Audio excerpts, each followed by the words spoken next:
At 9:02 on a Tuesday morning, Maeve Dunleavy pushed her tea cart into the boardroom on the 34th floor, exactly the way she'd done every Tuesday for 3 years. She was 27. Her hands were covered in burn scars that ran up past her wrists, and 2 fingers on the right one had curled inward and never straightened again, so pouring a single cup took her twice as long as it should have. She wore thin cotton gloves even in August, not to hide anything, but because she'd learned other people were more comfortable when she did. The badge clipped to her collar didn't say Maeve, it said Pantry Services. That morning, 6 of the most powerful people in the building were sitting around that table deciding something, and one of them glanced over at her and actually stopped talking. The man at the head of the table waved his hand and said 3 words. "She's nobody. Continue." So they continued, and she kept pouring, 1 cup at a time, all the way down the table, hearing every word of it. Then somebody asked what her name was. Nobody at that table knew. "The tea girl," one of them said, and every head in the room nodded. 6 hands went up. She set the last cup down in front of a man whose arm was still in the air, and he said thank you, without looking up, out of pure habit. She rolled her cart out. The glass door swung shut behind her, and 3 seconds later, from the far end of that hallway, Enzo Barsanti walked in, 34 years old, the man whose name was on the building, on the docks, and on half the construction going up in South Philadelphia. Nobody in that room had any idea how long he'd been standing outside of it. He didn't raise his voice. He never raised his voice. He pulled out a chair, sat down, and asked them one question. "Say her name." And the room went completely silent. If this is the kind of story you'd want somebody to tell you, hit that like button. It helps more than you'd think. Share it with one person who needs to hear it today. And if you're new here, subscribe so you don't miss what's coming. Now let's go back to that boardroom, because what happened in the next 30 seconds cost 6 people everything they thought they'd earned. None of the 6 men could answer. The man seated closest to the door opened his mouth, then closed it again, because he suddenly realized he was about to guess at a name, and guessing wrong now would be worse than remaining silent. Another man lowered his eyes to the file in front of him, as though the name might be hidden somewhere among the numbers. A third reached up to straighten his tie, a gesture that served no purpose at all except to give his hands something to do. Gerard Whitlock, the man who had spoken those 3 words less than a minute earlier, was the calmest person at the table. He leaned back in his chair and said this was getting somewhat off the subject, that they had a serious problem requiring immediate attention, and that 48 hours wasn't much time. Enzo didn't answer him. He reached for the desk phone in the middle of the conference table, dialed the internal number for the lobby reception desk, and the entire room heard the ringing through the speaker. The lobby attendant answered. Enzo asked for the name of the woman who had just pushed the tea cart away from the 34th floor. There was a moment of silence at the other end. Then the attendant said she worked for the service contractor and wasn't listed among the company's employees, but her name was recorded in the visitor log. They heard pages turning. Then a name entered that glass room, spoken slowly and clearly, loud enough for the 6 most powerful men in the building to hear it at the same time. Maeve Dunleavy. Enzo thanked the lobby attendant and hung up. He remained still for a moment, both hands resting on the table, and what he said next wasn't what anyone in the room had expected. He said he had just been forced to ask too. For 3 years, that woman had set a cup of tea in front of him every Tuesday morning, and not once had he looked up and asked her name. No one dared look at him. He pulled the stack of blank paper in the center of the table toward himself, tore off 1 sheet, then pushed it toward the man seated on his left, along with his pen. He told them to write. One by one, they were to write down her name, then sign their own beneath it. The first man thought he was joking. He looked around the table for some sign of agreement, but no one met his eyes. Enzo didn't repeat the instruction. He had never repeated anything twice, and all 6 men seated there knew it. The first man picked up the pen. The sheet traveled slowly around the table through a silence so thick they could hear the nib scraping across the paper. When it reached the last man, he finished writing and pushed the page back toward Enzo. Enzo looked down, then slid it back to him. He had left 1 letter out of her last name. No one said a word. The man picked up the pen, crossed it out, wrote it correctly, then signed his name a second time. Enzo lifted the sheet, folded it in half, and slipped it into the inside pocket of his jacket. Then he spoke the last words he would say that morning. He said there were 7 human beings in that room who had all committed the same wrong, And he wasn't sitting there to teach anyone a lesson in morality, because he was one of those 7. He was simply the only one saying it aloud. Whitlock asked how they were supposed to deal with their problem now. Enzo rose, fastened the button of his suit jacket, and said their problem was that $2 million had vanished, not that a woman served tea, and if anyone in the room was still confusing those two things, they had better say so now. No one said anything. He walked to the door. Out in the corridor, he didn't turn toward the executive elevator. He went the other way, toward the far end of the hall, where the steel doors of the freight elevator stood, and he remained there for a long time, watching the number descend. 33, then 32, then it stopped. He raised a hand to the inside pocket of his jacket, where the folded sheet of paper still rested, and he realized something that kept him standing there a little longer in that empty corridor. He couldn't remember her face. 3 years, every Tuesday morning, and the only thing he could remember was a pair of thin cloth gloves, setting down a cup of tea, and then withdrawing. The freight elevator stopped on the 33rd floor, and Maeve pushed the cart out, guiding it along the back corridor, past the printer room, past the paper storage room, until she reached the final door, the one without a nameplate. She closed it behind her. Inside the supply room there was only a steel cabinet, a sink, and a patch of floor barely large enough for one person to sit. She lowered herself there, her back against the cabinet, her hands resting on her knees, and she didn't cry. She had passed beyond the crying stage a long time ago. Tears were for people who still believed someone might hear them. She took off her gloves, placed them on the floor beside her, then pulled a small, hardbound notebook with worn corners from the pocket of her apron. The notebook had been with her for years. It had come into being because of her voice, because whenever she spoke for more than 3 sentences, her throat began to burn as though she had swallowed sand. So whatever she couldn't say, she wrote. Inside were brief lines written to herself, the names of a few people who had treated her kindly, and the birthday of someone who was no longer alive. She turned to the first blank page and sat looking at it for a while. Then she began to write. She didn't write how she felt. She wrote the date. She wrote the time, 9:02. She wrote which door she had entered through, which direction she had pushed the cart, and who had received the first cup. She drew a long rectangle for the table, then marked 6 seats, and beside each one, she wrote down a distinguishing detail about the person who had been sitting there, because she didn't know their names. The man with the silver-framed glasses, the man who always kept his cup on the left, the man at the head of the table, silver hair, square-cased watch. She recorded the exact order of every sentence she could still remember, adding nothing, leaving nothing out, offering no comment. She wrote down those 3 words too, placing them inside quotation marks, then noted beside them the approximate time when they had been spoken. She recorded the 6 arms rising, and she wrote down where she had been standing when it happened. 2 of her fingers had curled stiffly, making the pen slip again and again, so she had to hold it with her whole palm, and her handwriting tilted and stumbled like a child's. But she wrote everything. She had no plan. No lawyer would ever read these lines. There was no one to give them to, and she hadn't thought that far ahead. She was simply doing what they had taught her during the years when she still sat in nursing lectures, the thing a second-year student had been reminded of so many times that it had become instinct. When something unusual happened, the first thing to do wasn't panic. The first thing was to record the time. Record it as soon as possible, because the human memory begins repairing the truth within the very first hour. She had left school long ago, and she had never worn that uniform for even a single day. But some things, once taught, stayed in the hands rather than the mind, and the hands didn't need to understand what was happening before they began doing their work. When she finished, she read it through once. Then she closed the notebook, slipped it back into her apron pocket, put on her gloves, and stood. She washed her face at the sink in the corner, smoothed her hair, and checked that the badge on her collar was sitting straight. At 11 o'clock, she pushed the cart back into the freight elevator and pressed the button for the 34th floor, because it was time for the mid-morning refreshment service, because today was Tuesday, and because she needed this job more than she needed her pride. The conference room door was still open.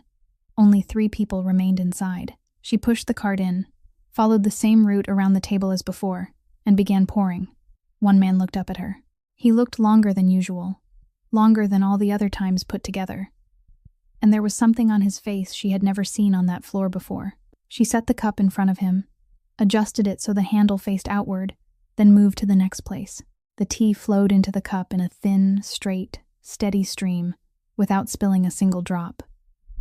This time, her hand didn't tremble. At 3 o'clock that afternoon, when her shift gave her a break lasting 40 minutes, Maeve took the stairs up to the 14th floor, where the Human Resources office was located. She had rehearsed what she needed to say in her mind, practicing until she had made it as brief as possible, because she knew she could speak only that much before her voice began to break. The woman seated at the reception desk had heard only half a sentence when she raised a hand to stop her, not out of rudeness, but because she had understood the problem before Maeve had even finished explaining it. She asked for Maeve's name, typed it into the computer, then turned the screen slightly so Maeve could see it, though she was standing some distance away. There was no one named Maeve Dunleavy in the personnel system for that building. The woman pressed a few more keys, then explained in the even voice of someone who had to repeat the same thing several times each week. The dining department was operated by an outside contractor. Maeve's employment contract belonged to a staffing company headquartered across the river in New Jersey, and every complaint, every problem, everything concerning her had to go through them. Maeve asked what happened if the incident had taken place here. The woman looked at her for a moment, and it seemed she wanted to say something kind but couldn't find the words, so in the end, she simply wrote the contractor's telephone number on a small slip of paper and pushed it across the counter. She said Maeve had an access badge for the building. She spent 10 hours there every day, but on paper, she was a visitor. Maeve took the slip of paper, folded it, thanked her, and left. She called the number from a public telephone in the basement. The operator asked for her name.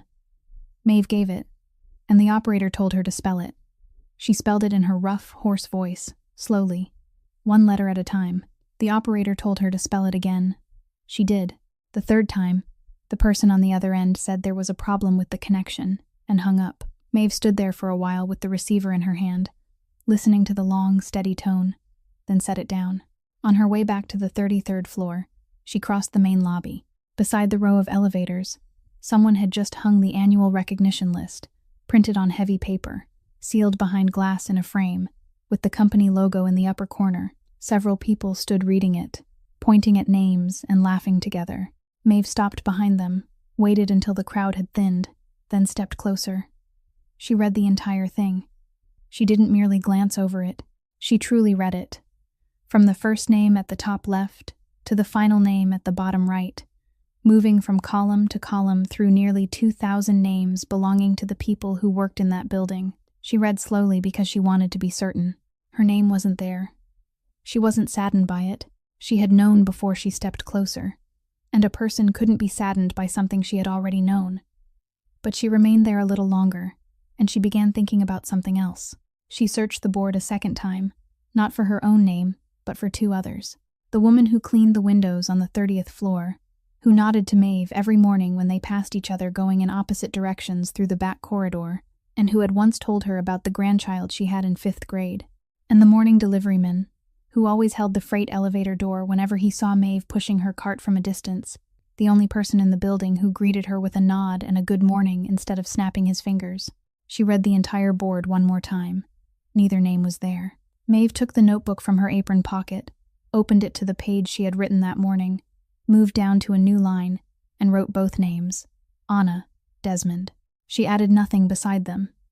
She didn't know why she was writing them down. Then she closed the notebook, slipped it back into her pocket, and headed toward the freight elevator so she wouldn't be late for the afternoon shift. For 3 nights in a row after that Tuesday morning, Gerard Whitlock was the last person to leave the 34th floor, and on 2 of those nights, he didn't leave at all. He wasn't in a hurry. He wasn't the kind of man who hurried. He sat in his office beneath the light of a single desk lamp, his jacket hanging over the back of his chair, his sleeves rolled to the elbows, and he worked at exactly the same pace he had kept for 30 years in that building, the pace of an accountant, not the pace of a man hiding something. On the first night, he opened the card access management system. He didn't delete anything, because deletion left a trace. He adjusted. A few minutes here, a few minutes there. One card swipe pushed back by half an hour, another pulled forward. By the time he finished, the access log of a dining room employee showed that the person had been present on floors where they had no reason to be, at hours when the building should have been empty. He saved the changes, closed the program, and went home at nearly 4 o'clock in the morning. On the second night, he went down to the 33rd floor. He had never been down there before, and he had to wander for a while before he found the room with the old printer the administrative department still used for shift schedules and menus. He inserted the memory card, selected print, and stood waiting. The machine ran slowly, rattling and clacking as it fed out one page at a time. A stack of payment records for a construction company registered in the state of Delaware, a company whose address was nothing more than a post office box, and whose listed owner was his daughter. He stood there for nearly 40 minutes, one hand braced against the top of the machine, his eyes fixed on the corridor window, and during those 40 minutes he didn't think very much at all. He only felt the ache in his back. He was 68 years old, and standing too long made his back hurt. When the printer was finished, he removed the memory card, picked up the stack of papers, and walked up the stairwell to the 34th floor, because the elevators were recorded at night.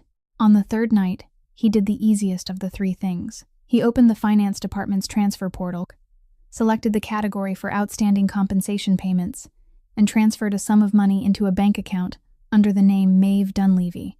It wasn't too large enough that no one would dismiss it as a mistake, small enough that someone like her could spend it without feeling that anything was wrong. In the note field, he typed 3 words: overdue insurance compensation. He sat looking at those words longer than necessary, then pressed confirm. The next morning, he called 2 people into his office, 2 of the 6 who had raised their hands on Tuesday. 2 people he knew for certain hadn't slept the night before. He poured coffee for them with his own hands. One of them said he truly hadn't slept, that he had a daughter about her age, that he couldn't stop thinking about the fact that she had been standing right there and had heard everything. Whitlock let him finish. Then he set down his coffee cup, lowered himself into the chair across from them, and spoke in a voice that was very quiet and very tired, the voice of a man who had been awake for 3 nights and had no intention of hiding it. He said he didn't like any of this either. He said he had worked there since before either of the men sitting in front of him had graduated from college. He said that if a federal jury walked in and found no name at all, they would dig until they found one. And when they dug, they wouldn't dig in one place. They would dig through everything. And that building held nearly 2,000 people who paid their rent, paid their children's tuition, and paid for medicine for their aging parents with wages that came from there. He said 2,000 families depended on that place. She was one person. He hadn't invented that equation. The equation had already been there, and his only task was to dare to look straight at it while everyone else turned away. Neither man answered him. The one with a daughter about Maeve's age lifted his coffee cup, took a sip, and said nothing more for the rest of that morning. That same morning, about half an hour's drive from the building toward the river, Enzo Barsanti sat inside an office container at the edge of the harbor construction site, facing a man named Frank Delaney, the owner of a concrete supply company that had done business with his family since the days when Enzo's father was still in charge. There were only 3 people inside the container. Sal Marchetti stood leaning against the door, his arms hanging loosely at his sides, doing nothing at all. Delaney spent the first 10 minutes talking about cement prices, about the drivers who had gone on strike the week before, about how this season was hard on everyone. Enzo let him finish. He never interrupted anyone. When Delaney fell silent, Enzo opened his briefcase, took out a thin file, and placed it on the table between them. He didn't push it across. He simply set it down, then closed the briefcase again. Delaney looked at the file without touching it. Enzo said that 3 batches of concrete poured for the support columns at Pier 7 had contained a lower proportion of cement than the contract required, that an independent laboratory in Wilmington had taken samples twice, 3 weeks apart, and both tests had produced the same result, and that the difference accumulated over the past 4 months came to a figure Delaney knew better than he did. He said all of it in the voice of a man reading the weather forecast. Delaney began talking about a malfunction at the mixing plant, about how he would have the entire production line inspected before the week was over. Enzo didn't answer. He waited until the man stopped, then said there were 2 choices, and he would explain them only once. The first choice was that Delaney would sign a formal acknowledgement of debt for the exact amount of the difference, plus the cost of demolishing and repouring every one of the support columns, and he would work on Barsanti family projects for the next 7 years at cost, without a single dollar of profit. The second choice was that the file on the table would be sitting on the desks of the state tax authorities and the city building inspector at 9 o'clock Monday morning, and Enzo said he didn't need to describe what would happen after that because Delaney had lived in the city long enough to imagine it for himself. Delaney sat still for a while. Then he asked whether there was a third choice. Enzo looked at him and answered that there was. But he wouldn't want to hear Enzo describe it, and that wasn't a threat, only an observation about the man's particular tastes. Then he stood. He fastened the button of his jacket, picked up his briefcase, and walked toward the door. He didn't look back. He didn't ask Delaney which choice he would make. Sal opened the door for him, then followed him outside, and the container door closed behind them while Frank Delaney remained seated exactly where he was, with the unopened file lying in the middle of the table. Outside on the construction site, the wind came up from the river, carrying the smell of machine oil and brackish water. Sal walked beside him in silence for a stretch, then said there was something else. He took an already opened envelope from inside his coat and handed it over. Enzo stopped in the middle of the crushed stone path, pulled out the paper inside, and read it. It was a federal grand jury subpoena demanding all financial records belonging to Barsanti Holdings from the previous 7 years, including subcontractor agreements and real estate holdings. He read it from beginning to end, no faster and no slower than he read anything else. Sal said the lawyers wanted to meet with him that afternoon, that there were several ways to delay it, that they could drag things out for at least a few more months if necessary. Enzo folded the paper in half, then folded it into quarters, and slipped it back into the envelope. He handed it to Sal. He said to let them dig. He said he didn't care whose name was waiting at the bottom of it.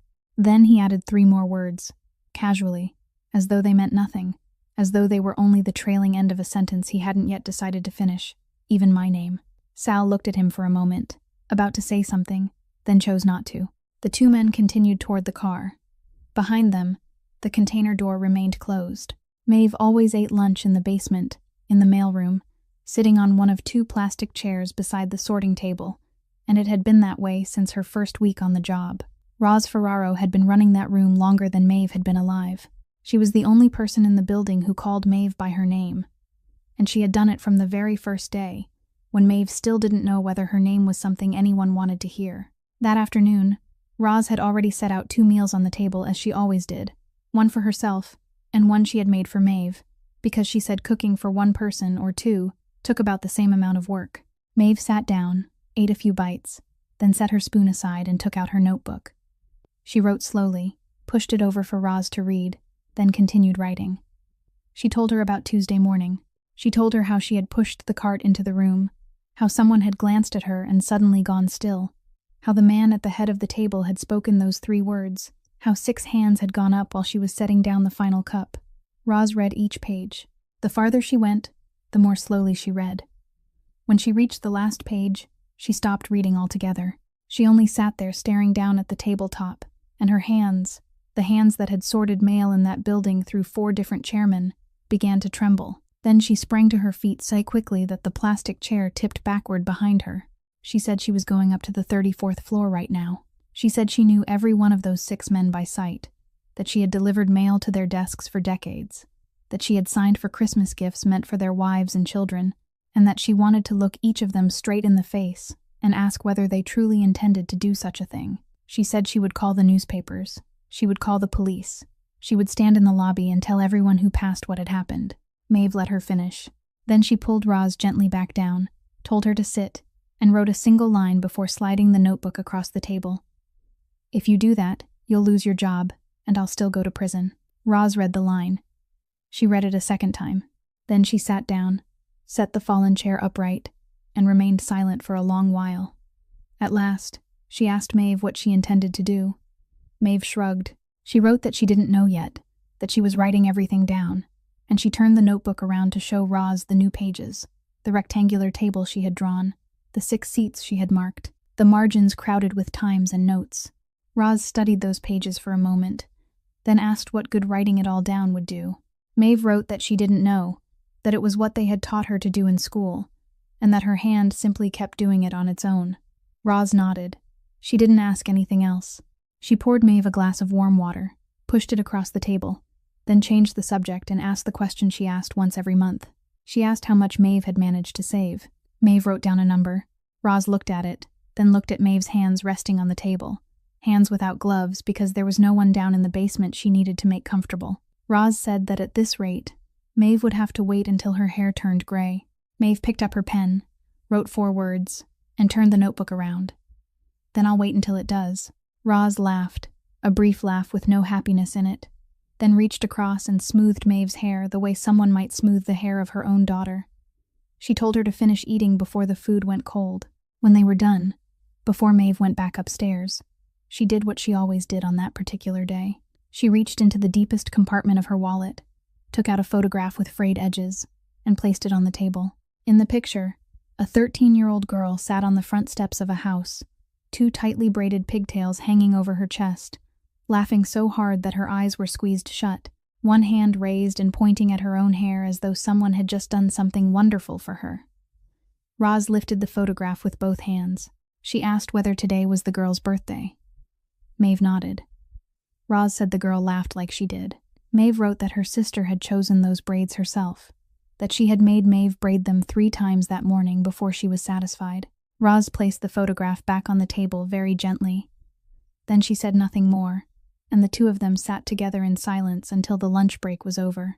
At 6 o'clock that evening, when Roz Ferraro's shift ended, she went out to the basement garage through the rear door as she did every day, carrying her cloth bag in one hand and dragging one foot slightly because she had spent 8 hours standing and sorting mail. Her car was parked in the farthest corner, in the space reserved for longtime employees, beside a concrete pillar where the paint had peeled away.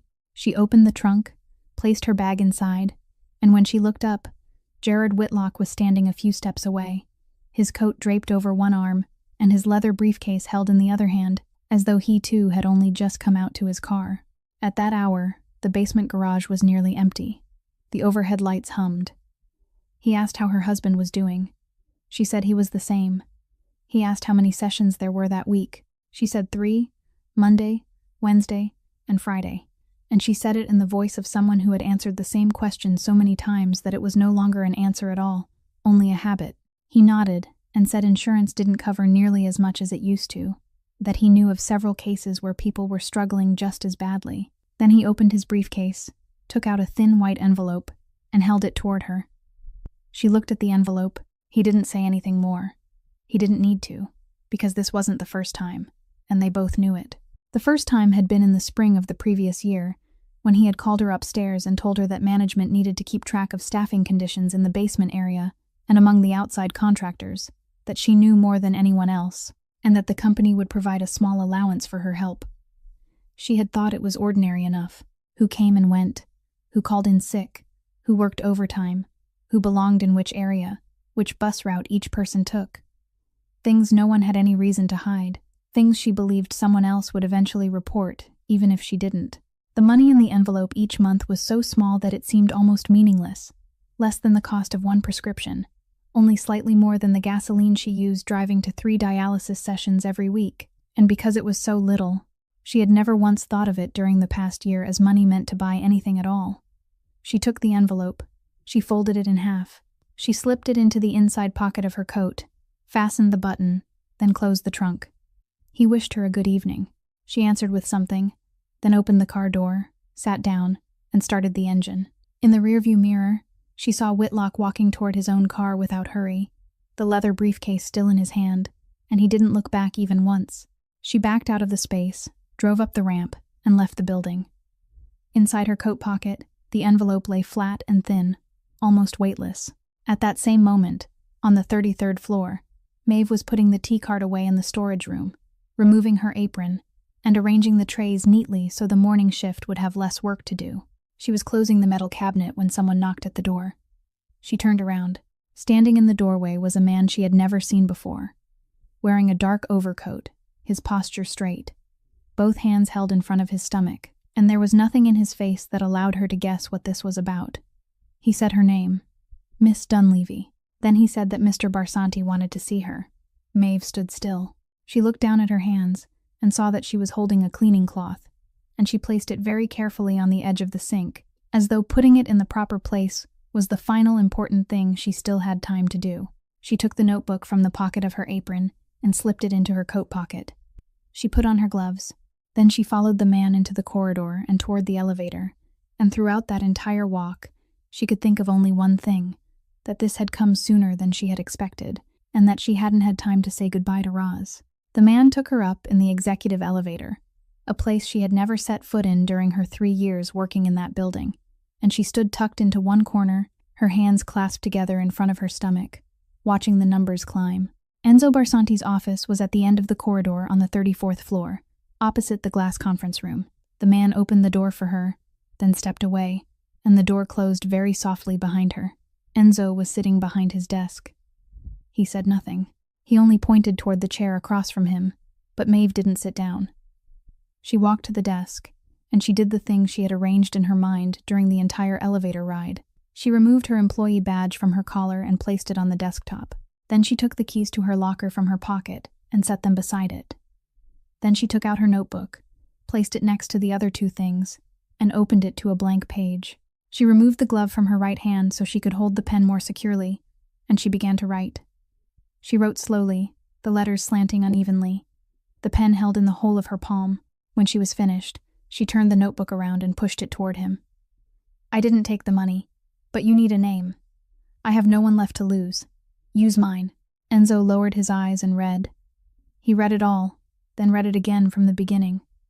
He said nothing for so long that Maeve began to hear the air conditioning running above the ceiling. She stood straight, her arms hanging at her sides, and she waited.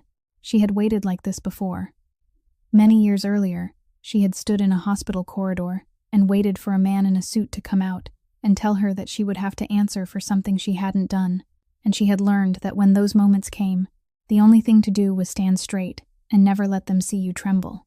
Enzo closed the notebook and pushed it back toward her. He didn't touch the badge, and he didn't touch the keys.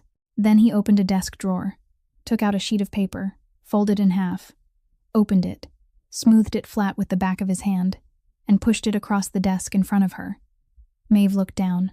On that white sheet were 6 handwritten lines in 6 different hands, and every line said the same thing. Her first name, her last name. Beneath each line was a signature. On the final line, something had been crossed out and written again, and beneath it were 2 signatures overlapping each other. She read from top to bottom. Then she read it again. She reached out to touch the edge of the paper, but her twisted fingers couldn't hold it, and the sheet slipped slightly, so she pulled her hand back. For 3 years, she had passed through that room every Tuesday morning, and not one person had ever asked her name. For the 6 years before that, the name had only been spoken when someone needed a person to blame. And now it was here, written 6 times by the hands of the very people who had raised theirs that morning. On a sheet of paper she hadn't been present to see any of them write. She didn't cry because she had been accused. She had prepared herself for that from the moment she stepped into the elevator. She cried because something had happened in that room after she left, and she hadn't been there to hear it, and for 3 days she had gone on living, without knowing there was anyone in this world who had stood up for her. Her knees gave way. She reached for the edge of the desk, slid downward, and sat on the carpet before the desk of the most powerful man in the building, her shoulders shaking, her damaged voice unable to make a sound. Enzo didn't help her up. He didn't call anyone into the room. He rose, walked around the desk, brought over a chair, and placed it beside her. Then he sat down in that chair and waited. He waited a very long time. Only after she had calmed herself and wiped her face with her sleeve did he speak, and he didn't mention the paper, or the meeting, or ask whether she was all right. He said something she couldn't understand. He said Pier 4, 3 o'clock in the morning, the night the rain came down in torrents. Maeve looked up at him, and she didn't understand. Enzo didn't explain right away. He sat on the chair beside her, his elbows resting on his knees, his eyes lowered to the carpet, and he began to tell her. He told her about a night in the fall of the previous year, the night his younger brother hadn't survived an accident at the family's own harbor. He said he had remained at the hospital until well past midnight, that he had signed whatever papers they placed in front of him, that he had called the people who needed to be told, and that when there was nothing left for him to do, he drove away. He didn't go home.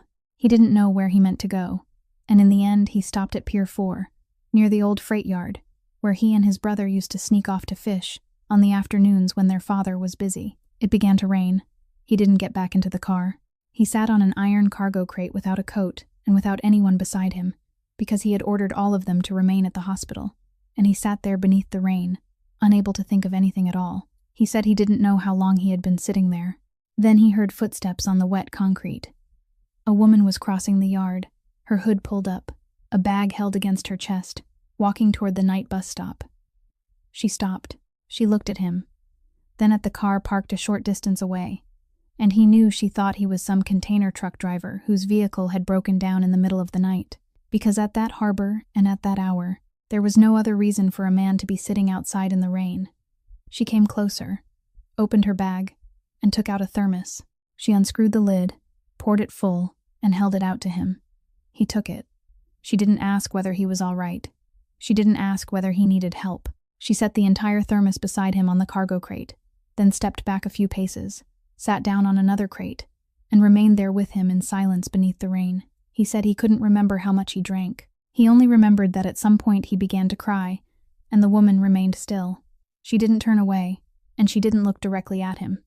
She simply sat there until he stopped. Then she stood. Before she left, she said only one sentence to him, in a voice so hoarse and rough that he had to lean closer to hear it. She said that the person he had just lost had been deeply blessed, because someone was willing to sit outside in the rain like this for them. Then she walked away. She didn't come back for the thermos. Enzo said he had been searching for her ever since that night. He said he had almost nothing to go on, because it had been dark, it had been raining, and the hood had hidden most of her face. He remembered only two things. He remembered the voice, the kind of voice that once heard could never be mistaken for anyone else's, and he remembered the two hands that had held the thermos lid out to him, hands covered in scars, with several fingers on the right hand curled inward and unable to straighten, hands he had assumed belonged to someone who had spent many years working at the harbor. He had people question every night shift at the docks, every cargo handling contractor, even the drivers on the night bus route that passed through the area. No one knew her. Months went by, and little by little he came to believe he would never find her, and he said it had never once occurred to him that she might be working inside his own building, because he had never looked at the face of the woman who poured his tea every Tuesday morning. He stood, walked back behind his desk, opened the lowest drawer, and took something out. He carried it over and placed it on the carpet in front of her. It was an old thermos, its steel exterior scratched, one side slightly dented, its plastic handle faded with age. He said he had kept it ever since that night, and that he hadn't brought it out to move her, but so she would know he hadn't mistaken her for someone else. Maeve looked at the thermos. She reached for it and lifted it slowly with both hands. Then she turned it upside down. In the center of the bottom, carved with the tip of a knife in shallow, clumsy strokes, were two capital letters.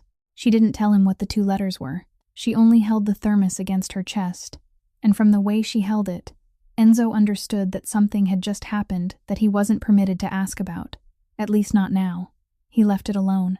He sat down again, and after a while, he pointed to the notebook still lying on the desk and asked whether he could look at it.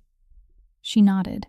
He picked it up, turned the pages, and read for far longer than it should have taken to read only a few sheets of paper. He studied the rectangular table she had drawn, the 6 seats marked by distinguishing features instead of names, the times crowded into the margins, and on the pages that followed were the things she had written down over 3 nights, without understanding why she was writing them.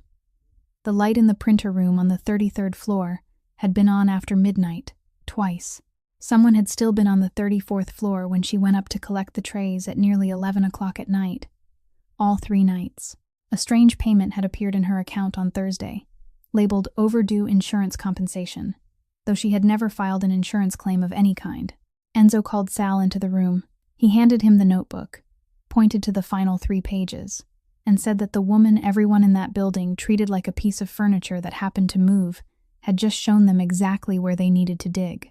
He told Sal to obtain the corridor footage from the 33rd floor and the printer logs for the exact times recorded in the notebook, no broader than that, because asking for more would expose what they were doing. Sal took the notebook, gave Maeve one quick look, then left. Only after the door closed did Enzo turn back to her. He said he had someone review her medical records at the county hospital, and he told her plainly that he had done it before asking her permission. He said her hand could still be repaired, that there was a reconstructive surgeon at a hospital on the north side of the city who had handled cases worse than hers, that it would take several operations and many months, and that something might still be done for her larynx as well. He said he would pay for all of it, not in installments, and not as a loan. He said he had already instructed his lawyers that afternoon to establish a separate trust in her name, entirely removed from both the company's accounts and his personal accounts, and once the money was placed there, No one would be able to take it back, not even him. Maeve shook her head.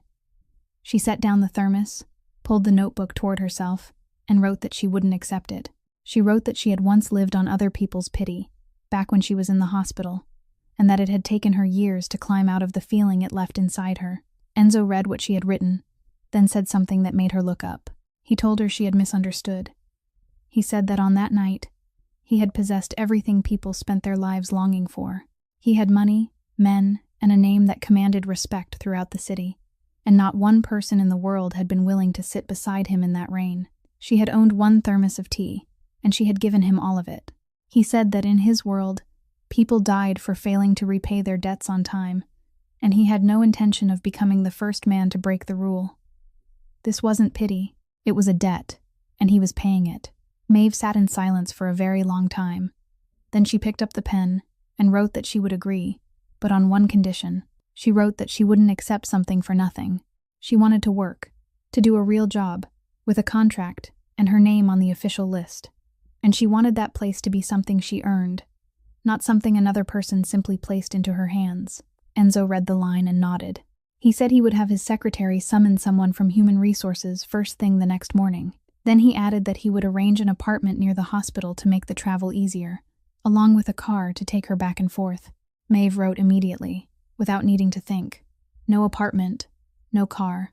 She wrote that the number 43 bus passed both the workplace and the hospital, that she had ridden that route for 3 years, and that she would continue riding it. Enzo looked at the words, then said all right. He didn't ask a second time. The article went online at 6:15 the following morning on a local news site devoted to the city, and its headline didn't mention anyone by name. It said that an employee under investigation, in connection with financial losses at a major corporation in downtown Philadelphia, had once been linked to a deadly fire in the Kensington neighborhood many years earlier, that the case had never been clearly resolved, and that an internal source said federal authorities were reviewing it again. There was no name and no photograph, but it contained 3 details that allowed anyone who had ever lived in that neighborhood to know immediately who it was about. By 9 o'clock, the article had been shared throughout the neighborhood's resident groups. By noon, the landlord called her into the hallway with a sheet of paper already printed in his hand and said that the other tenants were uncomfortable, that he didn't mean anything by it, but he had to think about the whole building, that she had 3 days, though if she left sooner, he would return her deposit. By evening, Maeve was standing in the street with a cloth bag and a backpack, and everything she owned was in her hands. For years, she had run from her own name. It found her in a single afternoon. She didn't go up to the 34th floor. She didn't call anyone. She left a note for Roz in the drawer of the mail sorting table, saying that if she stayed, they would use her to strike at him, and that Roz mustn't come looking for her. Then she disappeared into the city the way she had practiced all her life, leaving no address, paying in cash, sleeping in the shelter of a church in South Philadelphia, washing dishes at a late-night diner for wages paid by the shift.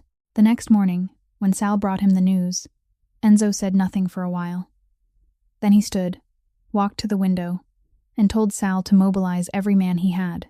Sal asked whether they should search by name or by photograph. Enzo said there was no photograph, and that her name was now the most dangerous thing she possessed, because anyone asking for it in public would drive her one step farther away. He told them to look for a woman with 2 scarred hands, and added that she wore cloth gloves even in the middle of summer, not to hide herself, but to spare other people discomfort. He told them to search the places where someone would go when she didn't want anyone to see her. 2 nights later, Roz found her before any of them did. She arrived at the diner at nearly 1 o'clock in the morning, sat at the last table, and waited until Maeve came out of the kitchen with both hands reddened by the water.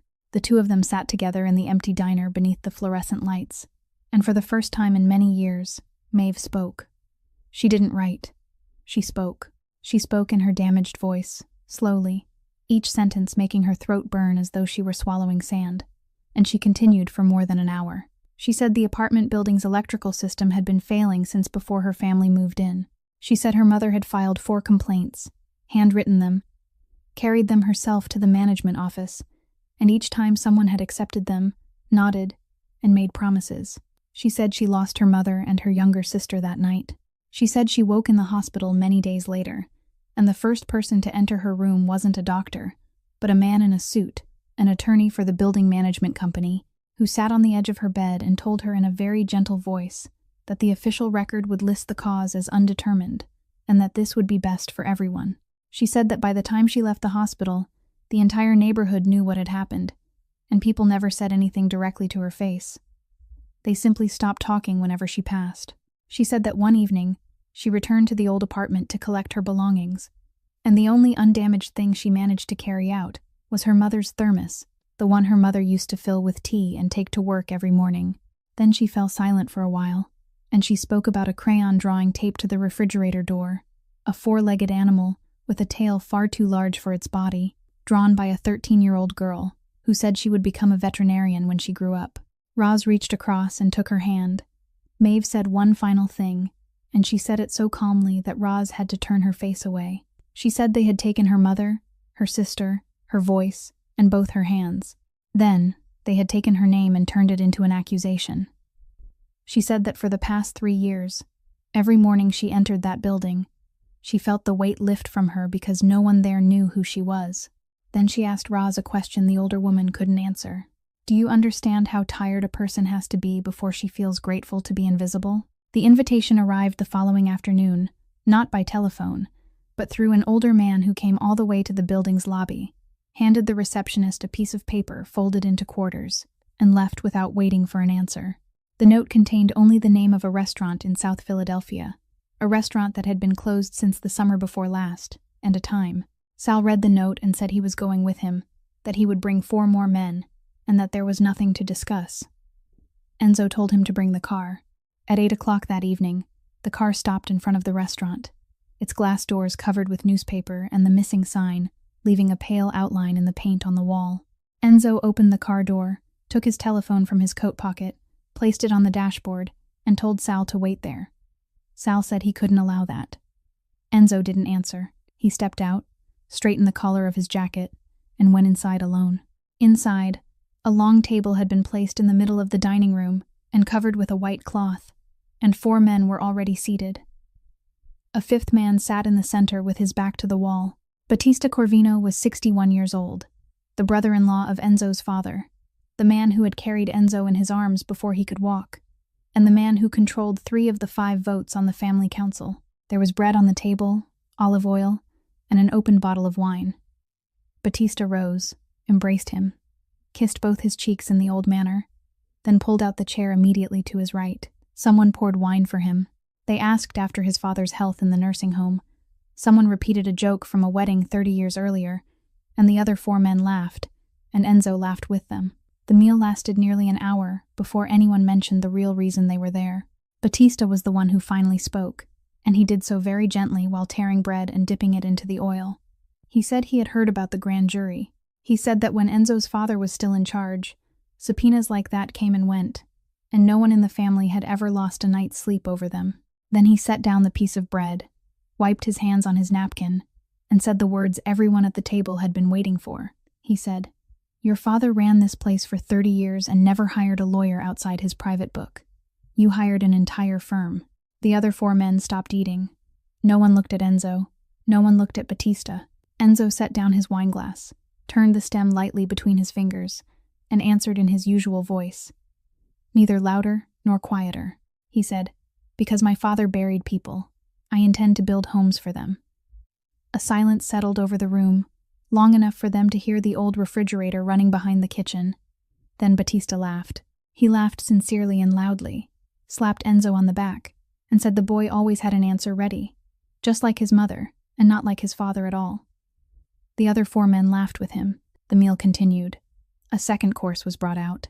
They talked about baseball, gasoline prices, and an acquaintance who had recently died. No one mentioned the lawyers again. When Enzo finally rose and excused himself, Battista walked him all the way to the door, with one arm around his shoulders, and at the threshold he stopped, tapped Enzo twice on the chest, and told him to go home and sleep because he looked exhausted. Enzo stepped outside. Sal was standing beside the car, and only when he saw Enzo emerge did he breathe again. On the drive back, neither man spoke until they had crossed the bridge. Then Enzo asked whether Sal had found the money. Sal said he had found half of it. He said the money flowing through the shell company hadn't remained in Whitlock's hands. It had gone out again within 48 hours of every payment, broken into smaller amounts and sent to 3 different places. Sal said he had traced all 3, and every one of them belonged to men who had been seated at the dinner table with Enzo that night. Enzo looked out through the window. He said the money had never been lost. It had only changed hands.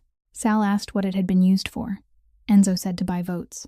They came the following evening, and they arrived one day before Enzo's men did. The church shelter in South Philadelphia had a common room on the ground floor, with several folding tables and chairs, and by 9 o'clock at night, hardly anyone was still sitting there.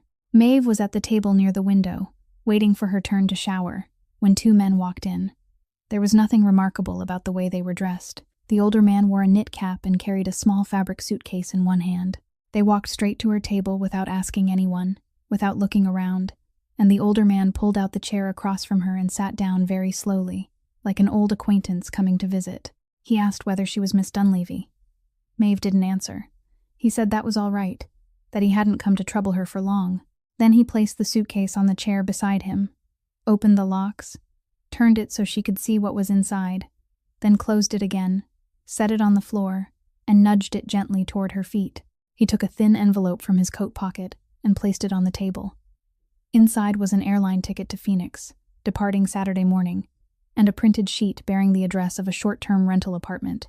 He said he wanted to make everything clear from the beginning so she wouldn't misunderstand. No one was asking her to testify. No one was telling her to lie. No one was asking her to sign any papers. And no one was asking her to confess to anything or accuse anyone else. He said the only requirement was that she not be in the city for the next 6 weeks. That was all. She could travel, rest, seek medical treatment, do anything she pleased. Then he pointed to the suitcase at her feet and said everything inside belonged to her. It wasn't a loan. There were no installments, and there was nothing for her to sign. Maeve looked down at the suitcase.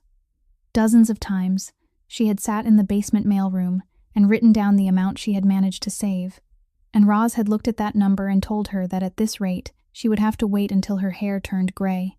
What lay at her feet now was many times greater than that amount. It was enough to pay for every operation. It was enough for everything that came afterward. Enough for a decent place to live. Enough for another life in a city where no one had ever heard the name Kensington. And it wasn't the amount of money that kept her sitting there so long.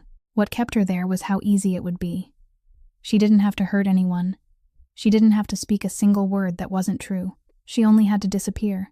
And disappearing was the one thing she had done better than anything else throughout her life. The man didn't rush her. He sat quietly with both hands resting on the table. And he added that he understood her circumstances, that he knew she had just lost her home, and that he didn't believe anyone in this world would blame a woman in her position for accepting an opportunity. Maeve listened to everything he said. Then she used her foot to push the suitcase back toward him, slowly and firmly, until it touched the leg of the chair across from her. She spoke, and she spoke in her hoarse, damaged voice, neither loudly nor with any tremor.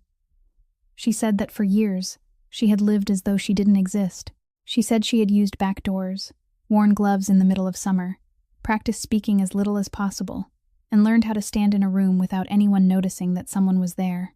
She said she had done that without pay for more years than she could count, and she had no intention of paying to do it one more time.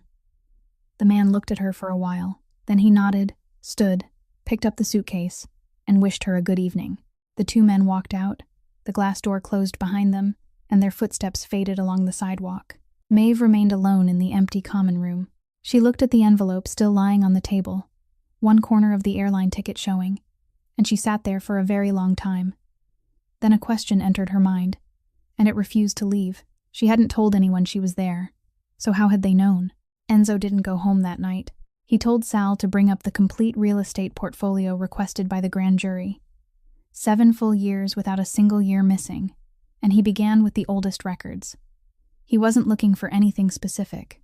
He only wanted to know who had owned that building in Kensington at the time, because she had spoken the name of the neighborhood to Roz in the late-night diner, and Sal had repeated it to him. He found it at around 3 o'clock in the morning. It belonged to a group of properties his father had purchased in the late 90s. A cluster of 4 old apartment buildings in the Northeast, bought cheaply, kept as rentals, and given very little renovation. All 4 buildings were listed under Barsanti Properties. The manager of that portfolio, the man who had approved every expense for those 4 buildings throughout those years, was Gerard Whitlock. Enzo sat before that name for a very long time. Then he opened the building's archived file, a stack of papers yellowed along the edges, and turned through it one page at a time. Near the middle of the file, tucked behind a cost estimate, crossed out in red ink, were 4 handwritten letters. A woman's handwriting, careful and deliberate, written in blue ballpoint pen, the same hand on all 4 pages. The first was dated in the fall and said that an electrical outlet in the second-floor hallway smelled scorched and asked that someone be sent to inspect it. The second, written nearly 2 months later, said that the problem had already been reported once and no one had come. The third was longer. It explained that the entire floor had lost power 3 times in 1 week, and that one household had gone out and bought a circuit breaker to replace it themselves. The fourth was dated several weeks before that night. It was shorter than the other 3. It contained only 4 lines, and the final line said, "I have 2 daughters sleeping in that room, please." In the upper right corner of all 4 complaints was a check mark in red ink, and beside each mark were 2 initials, written quickly, written with the practiced hand of someone who had signed thousands of documents in his lifetime. Enzo placed the 4 pages on the desk and spread them out beside one another. He sat looking at them, and inside his mind, everything began arranging itself into an order he didn't want it to have. That building had belonged to his family. The woman who had sat with him in the rain on the night he lost his brother. The woman who had given him the last thermos her mother had ever owned, had lost her mother and her sister in a building that carried his name, because a line in a budget had been crossed out in red ink so the money could be taken elsewhere. He wasn't her benefactor. He had never been her benefactor. He kept turning the pages. At the very end of the file, there was a 5th document. It didn't resemble the other 4. It was printed on company letterhead, dated the previous summer, and it wasn't written in a woman's hand. It was a memorandum from Nico Barsanti to the finance department, requesting a full review of the old real estate portfolio, particularly the buildings whose electrical upgrade budgets had been cut during the years before, and asking for a complete list of every resident complaint filed during that period. Beneath it, his younger brother had added a handwritten line in the familiar slanting script Enzo had seen on hundreds of notes stuck to the refrigerator in his own home. He read that line 3 times. Then he set the paper down and sat without moving. The memorandum was dated in the summer. The crane at Pier 6 had failed in early fall. 9 weeks. He remembered the conference room that Tuesday morning. Remembered the silver-haired man seated at the head of the table. Remembered the way he had waved his hand when someone glanced toward the tea cart, the way he had lowered his voice by precisely 1 degree before mentioning a fire in her record. And he understood that Whitlock hadn't remembered her by accident. He hadn't needed to remember, because he had never forgotten. He had kept her waiting in a drawer for years, had built that file with his own hands, had known exactly who she was from the day he approved the legal expenses for a girl lying in the county hospital. He had only been waiting for the day when he would need to use her. And the words he had spoken that morning, the words that allowed everyone at the table to continue talking as though there were only 6 people in the room, hadn't been spoken because he despised her. He had spoken them because he needed her to hear. He needed her frightened, needed her to run, needed her to lose her home and disappear from the city. Because when the grand jury arrived, a person who had fled would look guiltier than any payment record he could ever print. Enzo stood. He walked to the door and opened it, and Sal was sitting in the corridor outside. Enzo gave him an address. Then he said 3 words. "Tonight, we go." Sal didn't ask again. He gave a single nod, turned away, and the sound of his footsteps faded down the corridor. Enzo closed the door. He turned back into the room and stood there for a while in the middle of his own office, his arms hanging at his sides. Then he walked to the desk, sat down, and began putting things in order. He gathered the 4 handwritten complaints, stacked them with their edges aligned, and tapped the side of the pages lightly against the desktop until they were even. He picked up the sheet printed on company letterhead, read the handwritten line at the bottom once more, then placed it on top of the stack. He closed the file. He stood, went to the shelf for a glass, poured water from the pitcher, then set the glass on the desk without drinking. He looked out the window. Outside, at nearly 4 o'clock in the morning, all that remained of the city were the streetlights and a few traffic signals blinking yellow at the intersections. He turned back to the desk. He opened the bottom drawer. The thermos was still lying there on its side, the dent facing upward. He didn't take it out. He stood looking at it, one hand still holding the drawer handle, and he remained that way for a very long time. Then he closed the drawer. He sat down in the chair. He placed both hands flat on the desk, palms facing downward, and left them there. He removed his watch and set it aside. He turned the ring on his little finger several times, then stopped. He picked up his pen and put it down again. He didn't turn on another light, open the computer, or reach for his telephone. The only sounds in the room were the air conditioning and the ticking of the clock on the wall. When the minute hand had traveled a long distance, he reached for the telephone and made the call. Sal answered after 2 rings. Enzo said one word, "Cancel it." The other end of the line went silent. Then Sal asked whether he was certain. Enzo said he was. Half an hour later, Sal returned to the building, went up to the 34th floor, and pushed open the door without knocking. He stood in the middle of the room, still wearing his coat, and said he had been exactly 1 block from the man's house, that everything had been ready, that they had needed only 10 more minutes. He said that man had taken Enzo's money. That man had crossed out the budget line that had cost her mother and younger sister their lives. That man had signed the order that kept Nico from ever coming home again. He said no one in that city would blame Enzo. Not one person. Enzo let him finish. Then he rose, walked around the desk, and answered. He said that if he did things his father's way, the boy would still have died in a workplace accident. The record would still describe it as equipment failure, and the following year, another man would take up a pen and cross out another line at another pier, and nothing would change. He said that if he handed Whitlock over to the federal prosecutor, the boy's name would be placed inside a numbered case file, preserved, cited, and every person who approved maintenance expenses at that harbor for the next 20 years would have to read it. He said he didn't want the man to disappear. He wanted the man recorded. Sal stood still. He unfastened the button of his coat, then fastened it again, a motion that served no purpose. Then he said one final thing before leaving, and he didn't say it as praise. He said, "You're more like your father than you think. You just use paperwork instead of the river." 4 days later, everything collapsed. And it didn't collapse in the way Sal had prepared himself to handle. No one was arrested. No one knocked on any door at dawn.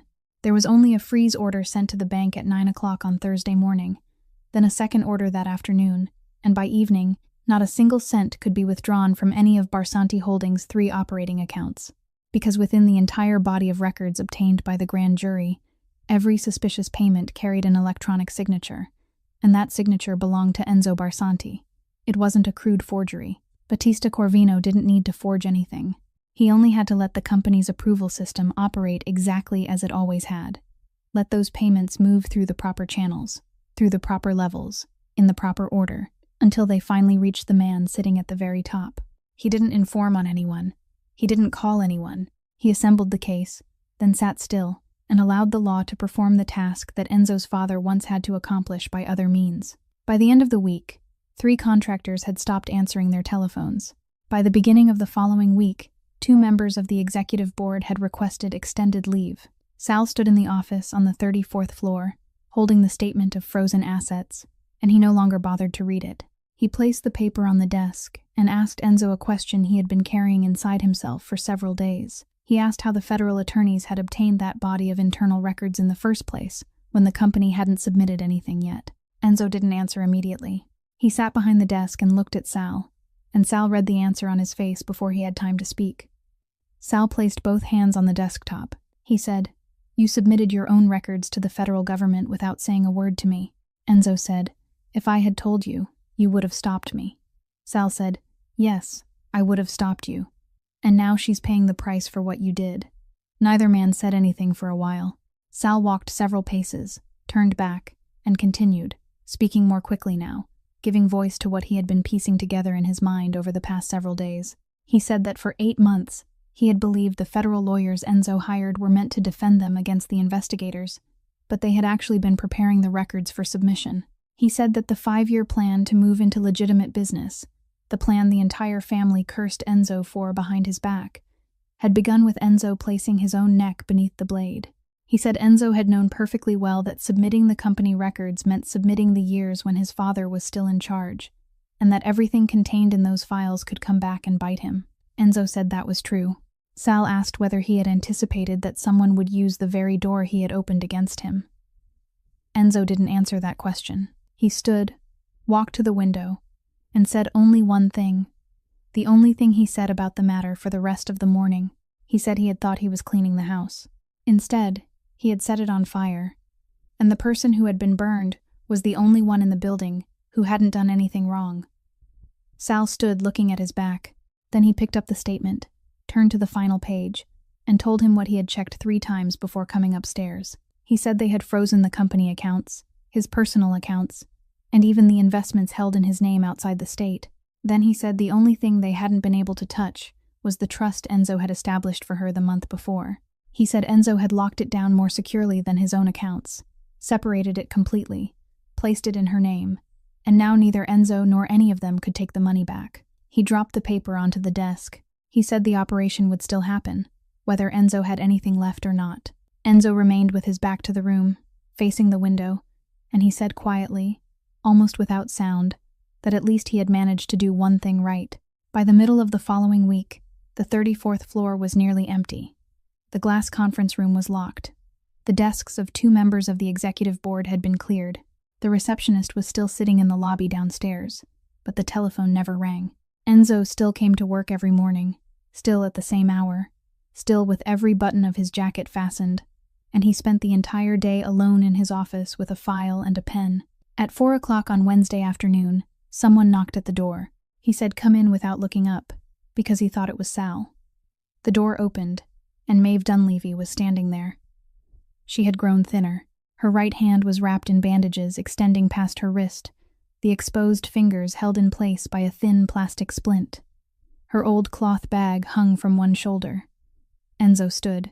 He asked who had brought her. She said the number 43 bus, then a 2-block walk. He asked whether she knew what was happening there. She said she had read about it.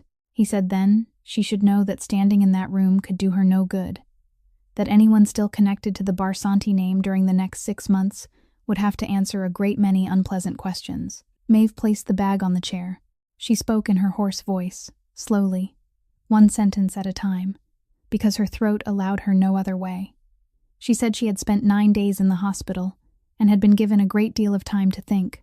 She said she knew the trust still existed because the hospital had called to confirm it before the operation. She said she also knew they had taken everything else from him.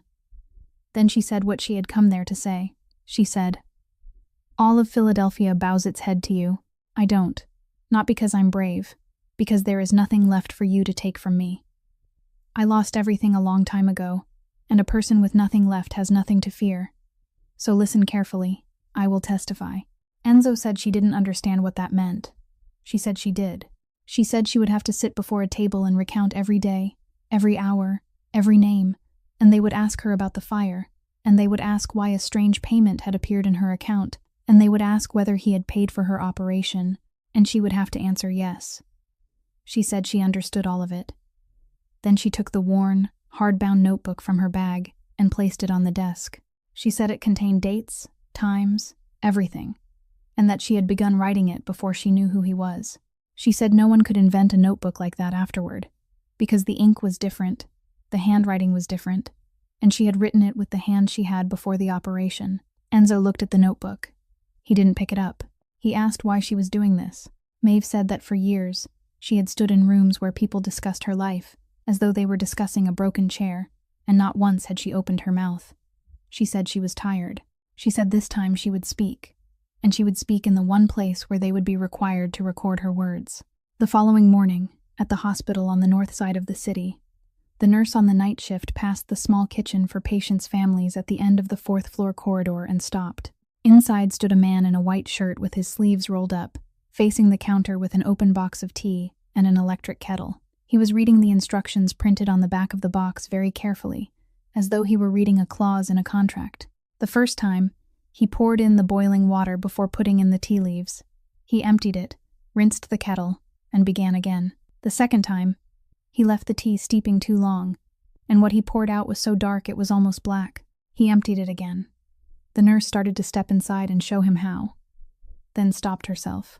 The third time, he used his wristwatch to measure the time, and when it was finished, he poured a cup, tasted it, then stood looking at the cup for a long while. He poured that away too. Then he washed the kettle, dried it, returned the box of tea to its proper place on the shelf, and began again from the beginning. Maeve's official employment contract took effect at the beginning of the month, and the work they assigned her was the work no one had ever cared enough to do. She was to review the entire list of contract workers employed throughout the building and its affiliated warehouses, comparing the actual people with the payroll records, because for years the two had failed to match. Some people had worked for 3 years without appearing in any system. Some names appeared on the payroll, yet no one knew who they belonged to. She did the work by going to every location, visiting every shift, and counting with her own eyes. That night, she went to Storage Warehouse 6 on the eastern side of the harbor, a row of single-story buildings constructed so long ago that no one seemed to remember exactly when, where the company still kept boxes of paper records that hadn't yet been digitized. 2 people were working the night shift there, and neither of their names appeared on the previous month's payroll. She arrived at nearly 11:30, knocked on the door, wrote both names in her notebook, asked how long they had been working there, and was standing in the aisle between 2 rows of shelving when she smelled it. It wasn't smoke. It was burning plastic, sharp and strangely sweet, the smell she had encountered once in her life and would never forget. She froze. For nearly 3 seconds, she didn't move or breathe, and both her hands turned cold. Then the part of her that had been trained years ago in nursing school awakened before fear could take hold, and her body began to work while her mind was still numb. She looked toward the ceiling. In the far corner of the warehouse, near the recessed electrical box beside the door of an old, cold storage room, a thin thread of smoke was creeping along the edge of the ceiling. She turned, hurried toward the fire alarm mounted on the column at the head of the aisle, shattered the glass with her uninjured elbow, and pulled the lever down. The alarm screamed through the entire row of buildings. She didn't run toward the main entrance. She ran toward the 2 emergency exits at the western end. The doors she had written about in her notebook that afternoon were blocked from the inside by cardboard boxes, and she shoved those boxes aside with her shoulder and her still bandaged hand, pushing until the doors burst open into the night. She shouted for the 2 men. Her voice broke on the second call, pain tearing through her throat, and she couldn't shout again, so she struck the side of the metal shelving with the plastic splint on her right hand, striking again and again, hard and fast, until the sound of running footsteps answered her. 1 man emerged first. She seized his arm, pushed him toward the emergency exit, then asked where the other man was. He said he didn't know. Maeve opened her notebook, and on the page she had written less than 10 minutes earlier were exactly 2 names. She called out the remaining name. Then she called it again. An answer came from the innermost row of shelves, and the second man appeared, still clutching a file case, moving slowly because he was trying to find his way through the smoke. She motioned for him to follow the wall toward the moving air, and she remained at the emergency exit holding the door open until he made it outside. Then she followed. She didn't turn back. She didn't rush inside to retrieve anything. She stood on the concrete lot outside, a safe distance from the building, and counted. 1, 2. Then she counted a second time to be certain.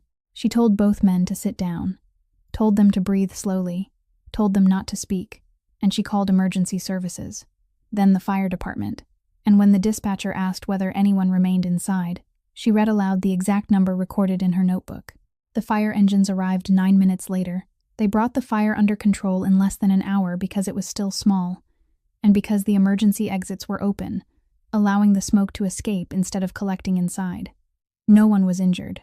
The commander told her that if the alarm had sounded 15 minutes later, the story of that night would have ended differently. At nearly 3 o'clock in the morning, as the final engines rolled up their hoses and departed, the preliminary investigation team found the source. It was the recessed electrical box in the far corner, with cloth-covered wiring installed when the building was first constructed. They said the system should have been replaced many years earlier. The following morning, when Sal had the property records examined, Warehouse 6 was found to belong to the same group of properties as the 4 apartment buildings in Kensington, the same portfolio, the same budget line for electrical upgrades that had been crossed out in red ink during that same year, by the same pen, by a man who no longer sat on the 34th floor. As for Maeve, after the final engine had gone, she walked several steps toward the roadside and sank to the ground. She sat there with her back against a lamppost, her shoulders trembling violently, her teeth knocking together, and it took a long while before anyone noticed that her left hand was still clenched tightly around the fire alarm lever she had somehow torn free from its mounting without even realizing it. That Friday afternoon, Maeve went down to the basement. She carried nothing but her notebook. Roz was standing at the long table sorting mail as she did every day, and when she saw Maeve, she dropped the stack of envelopes, came around the table, and opened her mouth to ask about the fire because she had heard the news. Maeve didn't let her ask. She placed the notebook on the table, opened it to the exact page where she had recorded the date she left her rented room, and asked one question. She asked who had told them she was staying at the church shelter in South Philadelphia. Roz stood still. She didn't ask who they were. She didn't ask what had happened. She only stood there with an envelope still in her hands, and the envelope slowly sank toward the table. Then she walked to the filing cabinet in the corner, opened the second drawer, and took out a thin stack of papers. She placed it on the table in front of Maeve. It was a copy of the personnel records for the outside contractors, with addresses, bus routes, and a list of temporary shelters the contractor regularly recommended to workers when they were having trouble finding somewhere to live. Roz said that since the previous spring, she had sent a report like this upstairs every month. She said he had told her management needed to keep track of staffing conditions in the basement area. She said there had been an envelope every month, and she spoke the amount inside it aloud, a number so small that hearing it spoken sounded even more wretched than silence, less than the cost of one prescription, barely enough for the gasoline she used taking her husband to dialysis 3 times a week. Maeve said nothing. Roz didn't cry either. She only looked down at her hands and said it. She said, "I didn't sell you. I didn't think you mattered enough for anyone to want to buy." Maeve stood there for a very long time. The only sound in the room was the dehumidifier running in the corner. Then she picked up the papers, folded them, and placed them back in Roz's hands. She spoke in her hoarse voice, neither loudly nor with any tremor, and she kept it brief. She said, "Take those records and turn them in. Put them directly into someone's hands. Don't mail them, and don't give them to anyone else. We'll decide what comes next afterward." On Monday morning, when the federal prosecutor's office downtown had only just opened, Roz Ferraro had already been sitting in the waiting area for 40 minutes, the file resting on her lap and both hands placed over it. She surrendered the originals. She remained there and gave a statement for nearly 4 hours, telling them everything she had done and hiding no detail, including the envelopes. 3 weeks later, Gerard Whitlock was indicted on 3 federal counts. That same month, at the request of the legal team Enzo had hired beforehand, the Kensington fire investigation was reopened. Maeve was summoned to the hospital on the north side of the city, to the office of Dr. Anneliese Straub, the surgeon who had performed her first operation. Dr. Straub placed the file on the desk, sat across from her, and said she would read the conclusion exactly as it had been written, and that Maeve could ask her to stop at any time. Maeve nodded. Dr. Straub read. She read that according to the forensic findings, the second person in the apartment had fallen unconscious from toxic smoke inhalation before the ceiling structure was damaged and had never regained consciousness afterward. She placed the paper on the desk. Then she added that this meant no action taken from inside the apartment could have changed the outcome. Maeve sat still. Then she asked again. She asked whether that meant her sister had never woken up. Dr. Straub said yes. Maeve asked whether that meant she had never called out to anyone. Dr. Straub said no, she hadn't. Maeve collapsed forward onto the desk, both hands covering her head, and she wept in the way a person can weep only once in a lifetime. For all those years, she had believed there had been a moment, one very brief moment, when she hadn't been strong enough. She had replayed a cry in her mind over and over, a cry she believed she had heard. She had lived with the thought that if her hands had been only a little stronger, just a little, everything might have been different.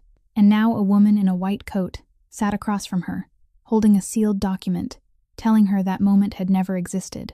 There had been no hand for her to release. There had been no cry at all. The voice she had heard for all those years had been created by her own mind, and she had used it to pass judgment on herself every night. There was nothing she had failed to hold on to, and there was nothing for which she needed to blame herself. She remained in that room for a long time after Dr. Straub stepped outside. Then she took the old photograph from her wallet, placed it on the desk, and remembered a summer afternoon. The windowsill in their old apartment, her little sister sitting there with her legs dangling outside while she ate ice cream, pointing down toward the backyard and saying that the neighbor's cat couldn't go on being called Cat forever, that it deserved a proper name, and how the two of them had spent that entire afternoon inventing names for a cat that didn't belong to either of them. In the spring of the following year, when the final freeze order was lifted, and the executive board met again for the first time on the 34th floor, the meeting still took place in the old glass conference room, around the same long table, and of the 6 people seated there that day, 4 had occupied those exact seats on a Tuesday morning the year before. At 2 minutes past 9, the door opened, and Maeve Dunleavy pushed in the tea cart. She no longer had to push it. Since the beginning of the year, she had been the coordinator responsible for every contract worker in the building and its affiliated warehouses. She had her own desk on the 14th floor, and someone else now handled the tea cart. But that morning, she had asked to do it one final time. She moved around the table in the same direction as before, beginning at the left end, and poured for each person in the exact order she had followed on that Tuesday morning the previous year. Her hand was no longer bandaged.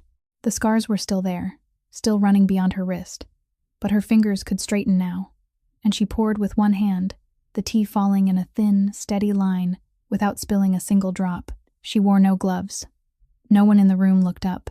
She set down the final cup, pushed the cart to the back of the room, then returned and stood at the head of the table, in the exact place where she had stood the year before when 6 hands were raised. She spoke in her own voice, still hoarse, but now able to carry a long sentence from beginning to end without stopping. She said, "That morning, I stood in this exact place and poured tea for you while you voted to send me to prison." She said, "I heard everything, from the first word to the last." Then she said, "You didn't lower your voices because you didn't believe anyone was listening." No one spoke. A man seated near the middle of the table began to apologize, and Maeve raised one hand to stop him. She said she hadn't come for an apology, because by the following week they would forget it, while she would never be able to forget. She placed a thick stack of papers on the table and pushed it toward the center. She said, "There are 400 names in here." She said they belonged to every person working in that building and in the affiliated warehouses who, until the month before, had no name in any company system. She said, "The woman who cleans the windows on the 30th floor is named Anna. The man who makes the morning deliveries is named Desmond." She said some of the people on that list had worked there longer than she had, and no one had ever once asked their names. Then she said the final thing. She said, "You don't have to care about them. You only have to know they are human before the day comes when you need someone else to blame." She took hold of the tea cart and walked out. The glass door closed behind her, and no one in the room touched their tea. During the following quarter, Barsanti Holdings terminated every contract with outside labor suppliers and signed direct employment agreements with each person on that list, including health insurance and a new provision protecting the right to file internal complaints, drafted by Maeve herself together with the legal department. The additional annual cost was a figure that kept the board arguing through 2 entire meetings. Enzo signed the approval in less than 1 minute. That same year, a fund bearing the name Bridget Dunleavy was established to pay for reconstructive surgery and vocational training for survivors of residential fires throughout the city. Maeve enrolled in an evening nursing program. Then one afternoon in May, Enzo called her upstairs. He said nothing about compensation money, and she had already informed the lawyers that she wouldn't accept it. He handed her a large envelope, the stiff kind used to hold documents. Inside were 4 sheets of paper yellowed along the edges, handwritten in blue ballpoint pen in the same careful woman's hand. He said, "They are her words." He said, "I think you should be the one to keep them." Maeve took the envelope with both hands. She didn't open it there. She held it against her chest, walked into the corridor, and stood for a very long time before the steel doors of the freight elevator at the far end of the 34th floor, the elevator she had ridden every day for 3 years. 2 years after that night, on an October evening when the rain began to fall once more, Maeve got off at the final stop of the number 43 bus and walked out to Pier 4. She still rode that route every day, going to work and then to her evening classes, and she had never changed it. Enzo was sitting on the iron cargo crate in the same place as before, his coat draped across his knees, and he wasn't surprised to see her, because this was the 2nd year they had come to sit there on that day. She took 2 thermoses from her bag. One was new, and the other was old, its steel exterior scratched, one side slightly dented, its plastic handle faded with age. She handed him the old one with her right hand, her fingers straight now, her grip firm, no longer needing to hold it against her palm for support. The 2 of them sat in silence for a while, listening to the rain striking the metal roofs of the warehouses behind them. Then he asked her a question he had never asked before. He asked whether she had ever regretted stopping that night. He said that if she had simply kept walking toward the bus stop, she wouldn't have become entangled in anything that had happened during the past 2 years. She wouldn't have lost her home. She wouldn't have had to sleep in a shelter.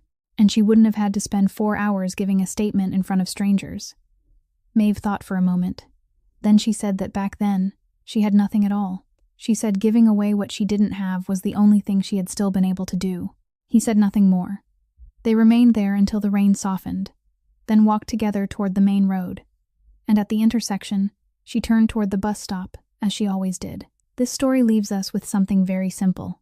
There are 2 ways to destroy a human being, and the crueler one isn't to cause them pain, but to make them invisible, to make them believe that their presence in this world isn't worth anyone's effort to remember. None of us is powerful enough to change the entire world, but every one of us is capable of asking the name of the person serving us, remembering that name, and calling them by it. It is the smallest thing we can do for one another, and also the kindest. And a thermos of tea offered to a stranger beneath the rain may one day return to save your own life, not because life is fair, but because kindness is the one thing in this world that is never completely lost.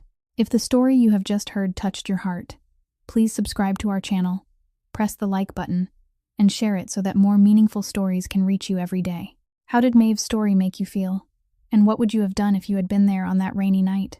Please leave a comment below. We sincerely hope to hear the feelings that come from the deepest place in your heart. We wish every one of you watching this video lasting good health, a joyful life, and peaceful days beside the people you love. Goodbye for now, and we look forward to seeing you again in our next video.